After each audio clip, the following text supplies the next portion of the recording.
சபைகள் மனு நன்றி வணக்கம். வணக்கங்க. ஆணாக பிறந்த அப்பன்மார்களும் பெண்ணாக பிறந்த அரும் பெருந்தாய்மார்களும் பள்ளி கல்லூரி செல்கின்ற மாணவ மாணவிகளும் யாவற்று பேரும் கடல் அலையில சூழ்ந்திருக்கிறார்கள். என்ன காரணம் பாருங்க, வீட்டுக்கெல்லாம் உரமுறை வந்திருக்கிறாங்க. வந்த உரமுறை படுக்கிறதுக்கு அடையில சொல்லி பெரிய பந்தல போட்டு சொட்டக்காட்டுல படுக்க விட்டுவாங்க. அப்படியா? ஆமா சாமி, அதுக்குதான் கூத்து வச்சிருக்காங்க.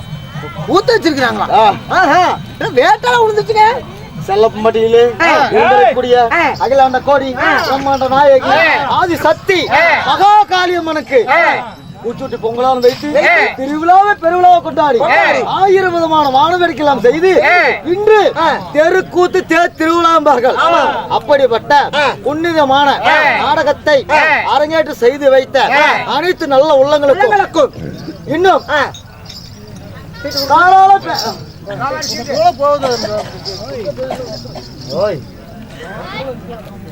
இன்னும் செல்லப்பட்டி மேடு எஸ் கந்தன் பெருமாயி மகன் வழி பேரனும் இன்னும் ஆறுமுகம் குப்பாயி மகள் வழி பேரனும் கா பெரியசாமி பள்ளியம்மாள் மகனுமாக பி காளிங்கராயன் என்கின்ற பார்த்திபனுக்காக இந்த காளியம்மனுக்கு வைத்த வேண்டுதல் நிறைவேறின காரணத்தினால் இன்னும் பெரியசாமி சின்ராசையா குடும்பத்தினர் இன்னும் கே சண்முகம் அவர்கள் அவருடைய குடும்பத்தினால ஒற்றுமையாக சேர்ந்து இன்று நமக்கு ஒரு நாடகமானது அரங்கேற்றம் செய்துள்ளார்கள். நாடகம் அரங்கேற்றம் செய்து வைத்த அனைத்து நல்ல உள்ளங்களுக்கு நமது சுற்றுவட்டத்தை சேர்ந்த அமனார் பொன்மலை செம்மல் மாண்புமிகு பொன்னு கவுண்டருடைய நாடக கலை குழுவின் சார்பாக ஆண்பானுக்கு பசுபட்டாண்டு பெண்பானுக்கு பெத்து பெருகி திருப்பதி ஆசிரம் திரு ஒன்னாவளை கோமலங்கோ போல் ஓங்கி வளர வேண்டும். ராமோஜெயம் ராமோஜெயம் ராமோஜெயம்.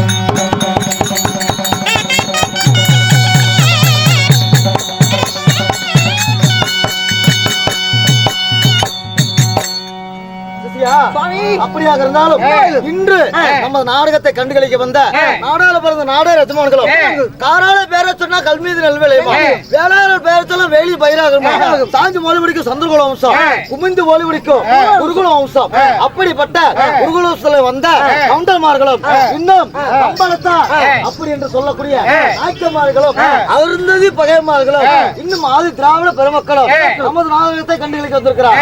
அந்த வழக்கம் நமது கலைக்குழுவின் சார்பாக ஆண்பானுக்கு மருத்துவத்தாண்டி பெண்பானுக்கு பெற்று பிறகு திருப்பதி ஆசிரம் ஒன்னாமலை கோவில் ஓங்கி வளர வேண்டும். ராமோஜெயம் ராமோஜெயம் ராமோஜெயம். அப்படியாக இருந்தாலும் நான் வெளியே வந்த உடனே எனக்காக இல்லை என்று சொல்லாமல் யார் மாமனார் துரைசாமி வசந்தா குப்பாய் அவர்கள் எனக்காக இல்லை என்று சொல்லாமல் 200 ரூபாய் வாரி வழங்கிக்கிறார். அண்ணன் குடும்பமாகப்பட்டது இந்த கோயிலில் அருளை பெற்று நீடூடி வாழ்க அப்படி என்று எல்லா வல்ல இறைவனையும் நாமளும் பிரார்த்திப்போம். நன்றி வணக்கம். வணக்கம். அப்படியாக இருந்தாலும் இப்பொழுது நாம நடத்தக்கூடிய நாடகமானது என்ன? இன்று வைத்த நாடகம் அருமையான நாடகம். என்ன நாடகம்? போர் மன்னன் சண்டை. போர் மன்னன் சண்டை இல்லை என்றால் பல்வர்சால் திருமணம். திருமணம். இந்த நாடகத்திலே நான் வந்திருக்கும் பொழுது நான் யார், என்னை பத்தி உனக்கு தெரிந்தால் தெரியுமா தெரியாதா? சொன்னால் தெரியும். ஆகட்டும், வாங்க சொல்லுங்க.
சபையினால வந்திருக்கிறீங்களே, அறிந்தேனா உனக்கு புரிந்ததா புரியலையா? ஒண்ணுமே புரியலீங்க. ஏப்பா? பாருங்க, முன்னாடி மத்தல் சத்தம், சரி, பின்னாடி மத்தாளக்காரர் பொட்டிக்காரு கொலகார சத்தம், நடுவுல வேற நீங்க வேற. அதனால இந்த மூணு சத்தத்திலுமே எனக்கு ஒண்ணு சரியா கேட்கலீங்க. சரி, இப்ப பாருங்க, அவங்களும் அமைதியா இருக்கிறாங்க, இவங்களும் அமைதியா இருக்கிறாங்க, நீங்களும் அமைதியா இருக்கீங்க. இப்ப யாருன்னு வாயில சொன்னீங்கன்னு நான் கேட்டுக்கிறேன். வாயில சொன்னால் உனக்கு புரியும். புரியும் சிசியா. அஸ்னாபுரத்தை தகத்தோடு பருவம் செய்து வரக்கூடிய போருக்கு பொறுமைக்கும் சிறந்தவர் எனது பெயர் தர்மராஜன்.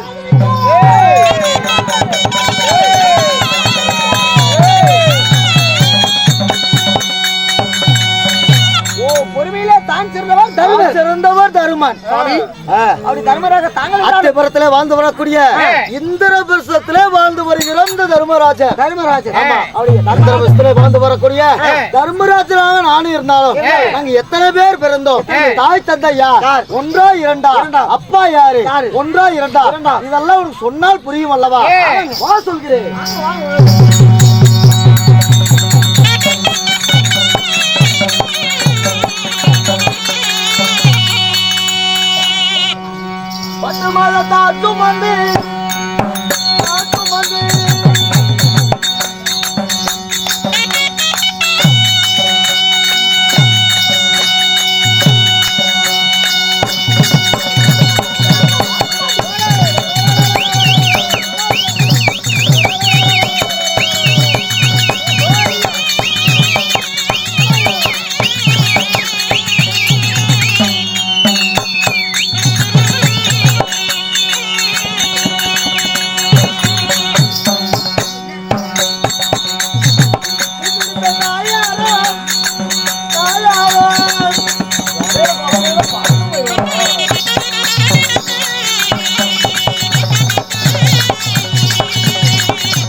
சுவாமி, என்னது பொறுமையில தான் சிறந்தேன், தரா புகழ் படுத்து தர்மபுத்திர மகாராஜரும் தாங்கள் சொன்னீங்க. சாத்து மொழி பிடிக்கும், சந்திரகுல வம்சம், குமிந்து மொழி பிடிக்கும், குருகுல வம்சம்.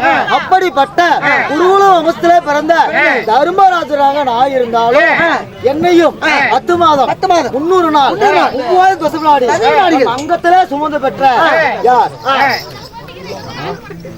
இன்னும் கருக்கமலத்திலே வாழ்ந்து புகழ்பெற்ற இன்னும் பேரே வேண்டாம் என்று நம்ம மாமாவட்டவர் அவருடைய சொத்திலிருந்து வாரி வழங்குகிறார். அவர்களுக்கும் மனமார்ந்த வேண்டுகிறது வணக்கம். அப்படி சுவாமி ரிஷியா, அப்பா அம்மா யாருங்க? 10 மாதம் 300 நாள் 3000 தசநாடி முன்னாடி. இப்படிதாங்க தன் அங்கத்திலே சுமந்து பெற்ற எனக்கு அம்மா ஓர் 2. ஓ அம்மா 2. ஆமா, அப்பா ஒரே அப்பா. ஓ உங்களுக்கு அம்மா 2 அப்பா 1. எனக்கு எத்தனை பேர் தெரியுங்களா? எத்தனை பேரு? எனக்கு அப்பா 3 அம்மா 1. எப்படா? ஆமா சாமி. எல்லாத்துக்கு அப்பா அண்ணா 1 அம்மா அண்ணா 1 தான் இருப்பாங்க. ஆமா.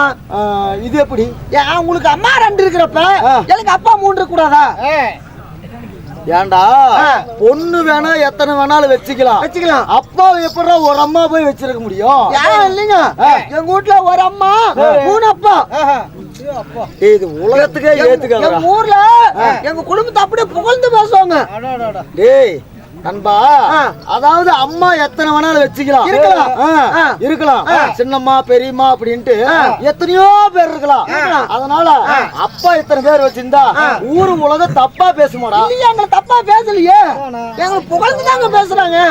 பேர்பட்ட குடும்பம் அப்படின்னு ஓகோ ஓகோங்கிறாங்க. எப்படா அப்படி பேசுவாங்க?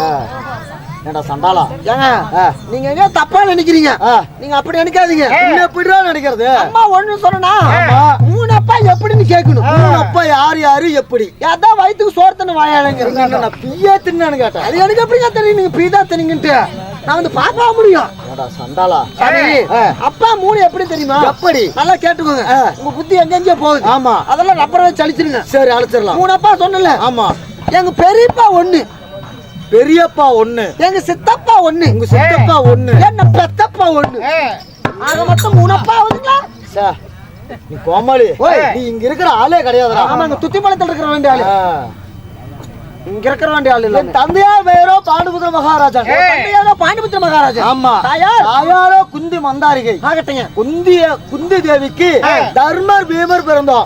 3 பேர். ஆமா, தர்மர் பீமன் அர்ஜுனன் குந்தி அம்மாவுக்கு பிறந்தோம். சரிங்க. மந்தார தேவிக்கு நகுலன் சகாதேவன். நாங்கள் மொத்தம் 5 பஞ்ச பாண்டவர்கள். ஆகட்டும் சாமி. அஸ்தாபுரத்துல தகத்தோட பரிவான் சேரக்கூடிய இப்பொழுது இங்க இருக்கிறோம். இந்திரபிரசவத்திலே வாழ்ந்து வர்றோம். ஆகட்டும் சாமி. இந்திரபிரசவத்திலே பொறுமைக்கு தர்மர், போருக்கு பீமன், வில்லுக்கு ஒரு விஜயன், சொல்லுக்கு பெயர் படித்த நகுலன், சாஸ்திரத்துக்கு சகாதேவன். அப்படியே ஆகட்டும். அப்படியாகப்பட்ட அர்ஜுனாக நான் இருந்தாலும் அதாவது விதியின் கோலமாக, அதாவது நேற்றுக்கு தினமாக என் தம்பியாகப்பட்ட அர்ஜுன பீமசேனனை எங்க என் மாமாவுடைய, அதாவது எங்களுக்கு தாய் மாமனும் உண்டு. தாய் மாமன்? ஆமா. யாருங்க? மாயவன் எம்பெருமான். ஓ எம்பெருமான். ஆமா. சரிங்க. தினந்தோறும் மாயவன் எம்பெருமான் கிருபையிலே நாங்கள் வாழ்ந்து வந்தாலும் நெல்லிகளுக்கு உள்ளுக்கடும் போல உருகுந்து போல எங்களையும் காத்து வர்றார் ஆதிமாய கண்ணன். சரி சாமி. அந்த ஆதிமாய கண்ணனுக்காக பாதங்களை தினந்தோறும் போட்டு செய்வது வழக்கம். பூக்களை பறித்து வந்து. ஆமா. சரி. அதனால என் தம்பியாக பீமனனை எங்கே செல்ல சொன்னோம்? பூக்கள் பறித்து கொண்டு வருவதற்காக. நந்தவனத்துல போய் பூக்கள் பறிச்சு வர சொல்லி இருக்கிறீங்க. பூக்கள் நந்தவனத்துல அதெல்லாம் இருக்குமாடா? ஆமாங்க, மலர்கள், புஷ்பங்கள். அது தமிழ்ல எப்படி? இப்பதாங்க சொன்ன பூக்கள்னு. பூமலர்கள். பூமலர்கள் பறித்து வர சொன்னோம். சரி. அதாவது 4 திசை இருக்கிறது. கிழக்கு, மேற்கு, வடக்கு, தெற்கு. அதாவது 3 திசைகளுக்கு மட்டும் போ. கிழக்கு திசைக்கு மட்டும் போவாத. அப்படின்னா அங்க யாரு இருக்கதா தெரியுமா? கிழக்கு திசையிலே என் மதுராபுரியே வாழ்ந்து வரக்கூடிய அல்லி மகாராணி கூட்டமே அங்கதான் இருக்குது. ஓஹோ, சரிங்க. அதனால அந்த திசைக்கு மட்டும் போவாத. இன்று 3 திசைகளுக்கு போய் மலர்களை கொய்து வந்து நமது மாமனுடைய திருவடி பாதத்தை வணங்கலாம் அப்படி என்று சொல்லி அனுப்பி வைத்த இவனுக்கு, அதாவது சண்டை சமர் போர். யாரு உங்க தம்பிங்க? தம்பி பீமனுக்கு சாப்பாடு சண்டைனா அவ்வளவு இஷ்டம். அதனால ஏன் அன்னாராகப்பட்ட தர்மநந்தன இந்த கிழக்கு திசை மட்டும் போக கூடாதுன்னு சொல்றாரு. அப்படி என்று சொல்லி அந்த கிழக்கு திசைக்கே போய் பார்ப்போம். சரி, போய் தான் பார்க்கலாமே என்னலாம் இருக்கும்போது அப்படின்னு உன் தம்பி போயிருக்கிறாரு. ஆமா. சரி. அப்படி என்று சொல்லி கிழக்கு திசைக்கு போய் அந்த ரெட்டி மாதர்கள்ட்ட ஆரவள்ளி பெண்கள் இடத்துல அகப்பட்டு கொண்டு பந்தை வைத்தார்களாம். அந்த ஆரவள்ளி பெண்கள் எனக்கு எப்படி தெரியும்னா, அதாவது அன்னைக்கு லிகிதமானது வந்திருந்தது. லிகிதம் வந்துருச்சுங்க. ஆமா, சரி. அந்த லிகிதத்திலே அந்த ஆரவ பெண்கள் இடத்துல சிக்கி கொண்டு என் தம்பிக்கு ஒரு பந்தை வைத்தாங்களாம். சரிங்க. அதாவது நெய் கொப்பரை இருக்கு பாத்தியா, அப்படியே கொதிக்க வச்ச கொப்பரைய அது எடுத்து சாப்பிடணும் அப்படி என்று சொல்லி பந்தயத்தில தோல்வி பெற்றுக் கொண்டு என் தம்பியாகப்பட்ட பீமன் இங்க ஓடி வந்து விட்டான். பந்தயத்துக்கு பயந்துட்டீங்க? பந்தயத்துக்கு பயந்துகிட்டு ஓத்து போயிடுச்சு. ஆமா, சரிங்க. அதனால அந்த பந்தயத்தை ஒன்று உன் தம்பியாகப்பட்ட பீமன் என்னிடத்துல வந்து சரணடைந்து அந்த பந்தயத்துல வெற்றி பெறணும். சரி. அப்படி இல்லைன்னா நாங்கள் அரசாளக்கூடிய அரண்மனைக்கு நீங்க அத்திபுரத்தை வேந்தர்கள் அனைவற்று பேருமே கப்பம் கட்டி அரசாள வேண்டும் அப்படின்னு லிகிதம் வந்திருக்கீங்க. அப்படி என்று லிகிதம் வந்து விட்டது. சரி. கால கோலத்தினாக என் யார் பெரியப்பா மக்கள் எனக்கும் 5 வயசு வரைக்கும் அண்ணன் தம்பி 10 வயது ஆனது பங்காளிகள் ஆனோம். பங்காளிகள் இன்றைய தினமாக பகையாளியாக வந்திருக்கிறோம். யார் இடத்துலடா? திரதநாட்டியன் பெரியப்பார மக்களாகிய திரதநாட்டியன் துரியோதன ஆண்மக்கள் 101 பேர். நாங்கள் 5 பஞ்ச பாண்டவர்கள். 5 பஞ்ச பாண்டவர்கள் இப்படி எல்லாம் அகப்பட்டு தீப்பட்டு சின்னப்பட்டு இன்றைய தினமாக இந்திர பரிசத்திலே அனைவற்று பேரும் வாழ்ந்து வருகிறோம். யாரு பாக்கணுங்க? இந்திரன் துணியோடு என் மாமா மாயவர் துணியோடு 3 பேர் துணையோடு இந்திர பரிசுல காண்டாவனத்தை எரித்து விட்டு இன்றைய தினமாக இந்திர பரிசுல வாழ்ந்து வருகிறோம். அதனால போனால் போகட்டும்.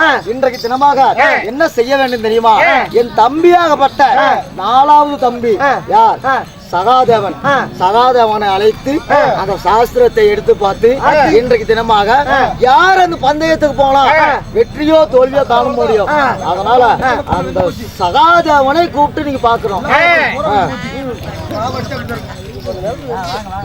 சொல்லலாம் சகாதேவனை பார்க்க போகலாம்.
தண்ணி விடணும்னா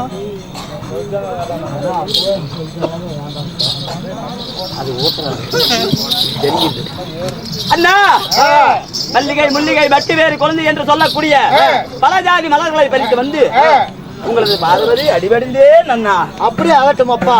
அதாவது என்றென்றைக்கும் திருவடி பாதத்தை அதமாக சேர்ந்தபடியா நீ என்றென்றைக்கும் சேவத்தோடு வாழ்ந்திருப்பாய்.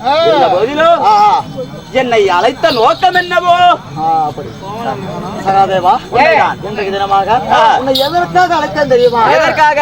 நேற்று தினமாக எம் மாமனுடைய நம்மளுடைய மாமனுடைய திருவடி பாதத்தை மலர்களை பறித்து வந்து திருநாமத்தை ஒதுக்கணும். உண்மைதான். அதனால தம்பியாகப்பட்ட பீமனனை மலர்களை பறித்து வருமாறு சொல்லியிருந்தேன்.